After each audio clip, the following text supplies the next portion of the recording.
Dia 29 de fevereiro é o Dia Mundial das Doenças Raras. A data chama a atenção para a demora e a dificuldade para se obter o diagnóstico. Segundo a Organização Mundial da Saúde, uma doença é considerada rara quando afeta até 65 pessoas em cada grupo de 100 mil. A gente vai entender um pouco mais sobre esse assunto aí com a Manuela Barreira Amorim de Melo, que é médica fisiatra do CRER. Muito obrigado, viu, Manuela, por conversar com a gente. Fico muito feliz de te receber aqui. Queria que você começasse explicando o que faz um médico fisiatra. Bom dia, obrigado pelo convite. Estou muito feliz aqui em falar em nome da fisiatria. Fisiatria, ela é uma especialidade médica, né? O nome mais correto da especialidade é medicina física e reabilitação. Então, no contexto geral, o médico fisiatra, ele avalia a funcionalidade do paciente. Então, qualquer paciente portador de uma deficiência, seja ela física, intelectual, mental, auditiva, visual, ele deve ser avaliado em termos da sua funcionalidade, né? Então, a gente tem um foco de olhar o paciente como um todo, não apenas a doença, e sim o que aquela doença representa e qual o impacto que aquela doença representa na família do paciente e do familiar. Então, a gente vem nesse sentido agregar, junto com a equipe multidisciplinar, a reabilitação desses pacientes portadores de algumas condições clínicas. Tá entendido. A Marina Fernandes está em casa também, vai participar da nossa conversa. Marina? Oi, Wilker. Então, sim, já estou com a primeira pergunta aqui. Doutora Manuela, bom dia. Eu queria que você falasse para a gente um pouquinho sobre diagnóstico, né? Essas doenças raras aí, normalmente é difícil o diagnóstico, e por que isso acontece? Então, hoje a gente tem no Brasil protocolos e diretrizes de diagnóstico e tratamento de aproximadamente 36 doenças raras, mas num total a gente sabe que existem catalogados e direcionados estudos para mais ou menos de 5 mil a 7 mil doenças raras, né? Então, o diagnóstico da doença rara, ele fica um pouco atrasado e um pouco dificultado, primeiro pelo acesso da população ao especialista, né? Então, uma criança que inicia a sua puericultura, a sua consulta de rotina no posto de saúde, ele deve ser encaminhado a uma instituição para ser avaliado ser avaliado com um especialista, sendo ele o fisiatra, o neurologista, o ortopedista, ou até mesmo o médico geneticista. Então, esse caminho, ele é um caminho um pouco mais demorado, e além do caminho ser demorado, existem as dificuldades em obter certos exames para as doenças raras, né? Então, a grande maioria das doenças raras, 80% das doenças raras, elas são de origem genética. Sendo de origem genética, a gente precisa de testes genéticos, que muitas vezes são testes caros e não habilitados pelo SUS. Então, a gente acaba ainda esbarrando nesse contexto do diagnóstico da doença, pelo fato da dificuldade financeira de se fazer esses determinados exames genéticos. Doutora, a Luciana, lá de São Paulo, ela está perguntando se a síndrome de Down é considerada uma síndrome rara. Não, a síndrome de Down não é uma doença rara. A síndrome de Down, no Brasil, a gente tem uma incidência em média de uma criança a cada 700 nascidos vivos. Então, a gente tem estimado no Brasil hoje por volta de 270 mil pessoas com síndrome de Down. Então, assim, a condição clínica da trissomia do 21, que hoje é o termo mais atual para se usar, ao invés de doença rara, e sim trissomia do 21, porque é uma doença genética, é uma condição clínica genética, a síndrome de Down não é considerada uma síndrome rara, tá? Ela tem uma incidência relativamente alta na nossa população, então a gente não coloca ela como síndrome rara. E eu gosto muito de chamar a atenção que a síndrome de Down, ela não é uma doença, tá? Ela é uma condição clínica. Então, a criança tem uma alteração genética e dentro dessas alterações nós vamos ter condições clínicas específicas para aquela criança. Então, quando a gente fala em doença, a gente pensa em alguma coisa que existe cura, né? Tratamento e cura. quando a gente fala de uma condição clínica, a gente leva a crer que é uma condição permanente, né? Então, assim são as doenças genéticas, elas são uma condição permanente na vida daquela criança ou daquele adulto. Certo. Doutora Manuela, eu gostaria que a senhora falasse para a gente sobre a ELA, né? O que é e se ela é considerada uma doença rara. Ela é a esclerose lateral amiotrófica, né? A ELA sim é considerada uma doença rara, né? Que tem uma incidência mais baixa na população. Já pega mais a população idosa. A média de incidência da ELA é entre 50 e 70 anos, podendo acontecer alguns casos mais precoces e alguns casos mais tardios, né? Então, ela é uma sigla, né, que significa esclerose lateral amiotrófica. É uma doença do neurônio motor, então é uma doença degenerativa e progressiva, que o paciente começa a ter perda de movimentos, né, começa com as perdas motoras e vai evoluindo para a perda total de movimentação dos 4 membros e, posteriormente, movimentação da musculatura respiratória, do diafragma, que geralmente esses pacientes eles vêm a óbito em média de 5 a 7 anos, com alguns casos durando mais de 10 anos, alguns casos famosos acima de 20 anos. Mas a incidência geral é em média de 5 a 7 anos o prognóstico de vida. Outra síndrome, né, pouco conhecida, pouco falada aqui por nós, é a síndrome de Angelman. Ela é perceptível já nos primeiros anos de vida da criança. Qual é o melhor caminho para o tratamento? Queria que a senhora explicasse um pouco melhor e explicasse também do que se trata essa síndrome. Tá. A síndrome de Angelman já é uma síndrome que a gente detecta nas crianças, né? Então, na verdade, é uma doença genética. Quando a gente fala de doenças raras, como eu falei no início, 80% são de causas genéticas. E mais de 50% dessas doenças raras, elas atingem as crianças, né? Então, a doença de Angelman, a síndrome de Angelman é uma síndrome que tem uma depressão do cromossomo 15, né? Então, é uma alteração genética, que a criança tem algumas características específicas, a gente chama de fenótipo. Então, a criança ela tem uma alteração no exame genético, que é o genótipo, e ela tem alterações na sua característica física, que chama atenção. Então, ela tem algumas características marcantes no rosto que chama atenção. Mas o diagnóstico realmente ele é suspeitado e investigado quando a criança apresenta um atraso no desenvolvimento, tanto motor como cognitivo, um atraso na linguagem e crises convulsivas. Então, a junção das crises convulsivas, que é a epilepsia, do atraso motor e cognitivo dessas crianças, da alteração de comportamento, junto com essas características físicas da criança, a gente suspeita da síndrome de Angelman. E sim, ela é uma doença rara, né? Para nós fisiatras que trabalhamos muito com doenças raras, e principalmente aqui na instituição, né, no centro de reabilitação, no CRERA, onde nós estamos, existem alguns casos, então para nós não é considerado tão raro, mas a nossa amostra, ela é a amostra muito particular da instituição de reabilitação, mas em termos de população geral, a síndrome de Angelman é sim considerada uma síndrome rara. Doutora Manuela, falando sobre as pessoas com necessidades especiais, elas precisam de tratamento durante toda a vida ou depende do caso?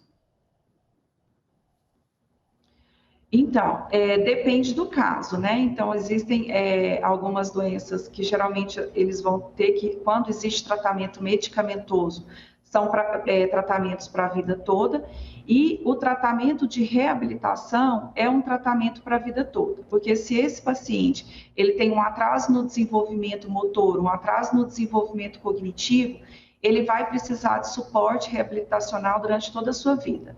É claro que em alguns casos, em cada época da vida desse paciente, como usando o exemplo a síndrome de Angelman, ele vai precisar de um suporte diferente na primeira infância, depois na adolescência, depois na vida adulta.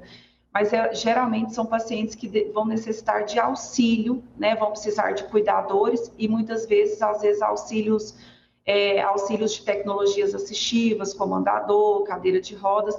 Então, é um paciente que necessita de uma atenção especial. Eu queria só chamar a atenção um pouquinho para o termo, que a grande maioria das pessoas conhecem o termo PNE, portador de necessidade especial. Mas a gente sabe que atualmente a ONU, né, a Organização das Nações Unidas, implantou um termo que é mais adequado para nós referirmos a essas pessoas, que são pessoas com deficiência, então PCD, né? Pessoa com deficiência, porque isso trouxe um termo mais humanizado, que a gente está falando de uma pessoa, né? Porque necessidades especiais todos nós temos. Tá certo, importante, né, a gente se atentar aí à forma correta e mais respeitosa aí da gente falar, com certeza. Doutora, às vezes as mães e os pais, eles se queixam, né, que os filhos não estão se desenvolvendo, não estão desenvolvendo uma parte ou outra, e muitas pessoas chegam a dizer, né, que é enjoo da mãe, enjoo do pai. O que a senhora tem a dizer para essas mulheres e para esses homens? Quando elas podem e precisam ali acender um alerta? Então, eu costumo falar, esperar não é uma boa prática clínica. Isso é cientificamente comprovado. O relato da mãe, o relato do pai ou do cuidador mais próximo daquela criança é o relato mais importante que deve ser levado em consideração. Se existe uma pulguinha atrás da orelha de uma mãe, ela deve procurar ajuda, deve procurar especialista e não se cansar enquanto não obtiver uma resposta. Porque na grande maioria das vezes ocorre também esse atraso no diagnóstico justamente por isso. Ah, mas o seu pai demorou a andar, o seu irmão, e acaba que as mães vão esperando bastante, e aí acaba que passa o tempo correto do diagnóstico e do início do tratamento. Então, assim, eu costumo falar que a mãe é a principal via de informação para qualquer médico. A gente usa marcos do desenvolvimento, né, preconizados pelo Ministério da Saúde, a caderneta da criança, ela é bem rica em informação sobre o desenvolvimento motor e cognitivo das crianças. Então, eu sempre chamo a atenção das mães para ler a caderneta da criança, tá? Que todas as mães ganham na rede particular e na rede pública, e essa caderneta ela é muito rica em informação, e as pessoas costumam ignorar. Cada época da criança tem os seus marcos do desenvolvimento. E está tudo direitinho, tudo explicado na caderneta da criança, e isso pode ser um meio de triagem das mães e dos cuidadores. Porque vendo que a sua criança não está atingindo certo marco do desenvolvimento, ela pode procurar ajuda o quanto antes fizer diagnóstico, melhor para o tratamento e para o prognóstico dessas crianças, né? Doutora, existem no Brasil aí muitos grupos de pais, né, que têm crianças em casa e deficientes, né, ou com doenças raras, principalmente com doenças raras. De que maneira esses grupos podem ajudar aí, principalmente na questão do diagnóstico e tratamento?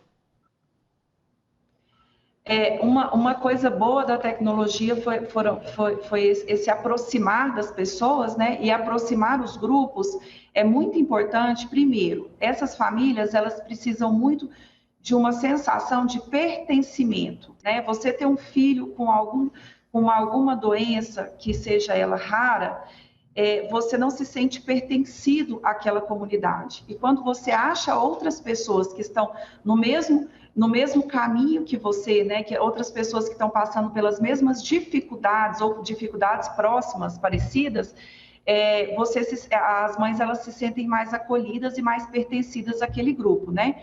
Então, em primeiro lugar, a gente tem que frisar que a questão da empatia e do reconhecimento dessas famílias de se sentir acolhido por pessoas que estão passando pela mesma dificuldade é extremamente importante para o lado emocional dessas famílias. E a segunda coisa é a questão de caminhos a seguir, né? Então, a informação, ela vale ouro. Então, uma mãezinha que tem uma doença rara e que entra no grupo, ela vai difundir informações importantes. Qual especialista procurar, qual instituição procurar, qual exame fazer, onde é mais fácil, onde é mais difícil, quais os caminhos a seguir, né? Que muitas vezes são caminhos muito burocráticos. E quando uma mãe estende a mão dentro de um grupo desse, ela ajuda muitas e muitas outras mães a chegarem no caminho correto. Doutor, e o que há de comum que a senhora consegue perceber ali entre as pessoas que possuem alguma doença rara ou alguma pessoa com deficiência? O comum, assim, nossa, pergunta difícil, é porque existem tantas doenças, né, assim, Aham. elas são tão diversas, né, o comum é realmente essa sensação de impotência perante uma situação que não mudará e que precisa tanto de auxílio da ciência, tanto de auxílio da medicina e tanto de auxílio da nossa rede de saúde, seja ela pública ou particular, né? Então, assim, acho que o comum entre essas famílias talvez seja realmente a sensação de impotência diante de um fato grave, de uma doença rara, e que os caminhos a seguir são tão difíceis, né? Tanto para os pacientes como para os cuidadores. Doutora, a senhora está sempre em contato, claro, né, com pessoas que estão passando aí por momentos de dificuldade, ou com as doenças raras, ou pessoas com deficiência. Essas pessoas se queixam da falta de respeito, muitas vezes, e por, às vezes, causar estranheza em ambiente que elas estejam. Acho que isso incomoda bastante essas pessoas. Com certeza, para quem é mãe sabe mais ainda, né? Uma pessoa olhar com um olhar de julgamento para uma criança incomoda muito mais a mãe do que a própria criança, né? Então, muitas vezes esses pacientes eles não têm muito noção do que está acontecendo ao redor, né? E os olhares eles incomodam mais os cuidadores, principalmente as mães e os pais. O preconceito contra a pessoa com deficiência, a gente tem o termo correto que chama capacitismo, tá? Então, assim, hoje em dia tem se levantado bastante a bandeira contra isso, né, contra o preconceito, porque a gente precisa integrar e internalizar esses conceitos de incapacidades, de perda de funcionalidade, porque são crianças, são adultos, são adolescentes que devem ser inseridos na nossa sociedade de forma adequada.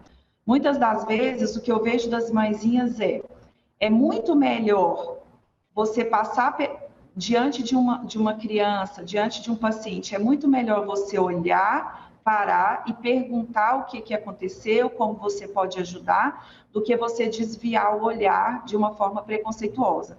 As mães referem muito isso, esse desviar do olhar, parecendo que está olhando para uma coisa muito feia, e desviar esse olhar incomoda e machuca muito mais do que você olhar, observar e perguntar, tá?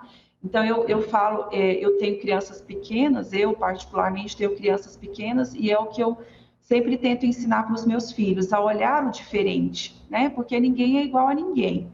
E quando você vê uma coisa diferente, você tem que olhar, tem que perguntar, não para desmistificar aquele preconceito, porque quanto mais conhecimento, menor é o preconceito. Quanto menos conhecimento, maior é o preconceito. Belo exemplo, viu, Manuela? Porque a gente, né, nós adultos muitas vezes fazemos isso sem querer e aí a gente acaba educando as crianças dessa forma, assim, é importante que a gente se conscientize, né, disso aí que você está dizendo, é fundamental a gente ter esse olhar um pouco mais humano para com todas as pessoas. E, na sua opinião, faltam também políticas públicas ali para lidar com as pessoas que sofrem com alguma doença rara?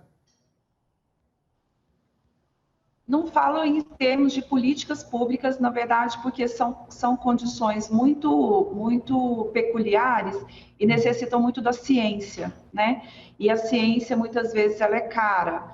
Então, assim, existem vários protocolos já em análise, em estudo, né? O Ministério da Saúde, ele investe um pouco nessas questões de doenças raras, mas é um caminho difícil a se trilhar, são exames caros, né? Existe um exame de sequenciamento de genoma que chama Exoma, que é um dos exames mais importantes para diagnosticar algumas doenças.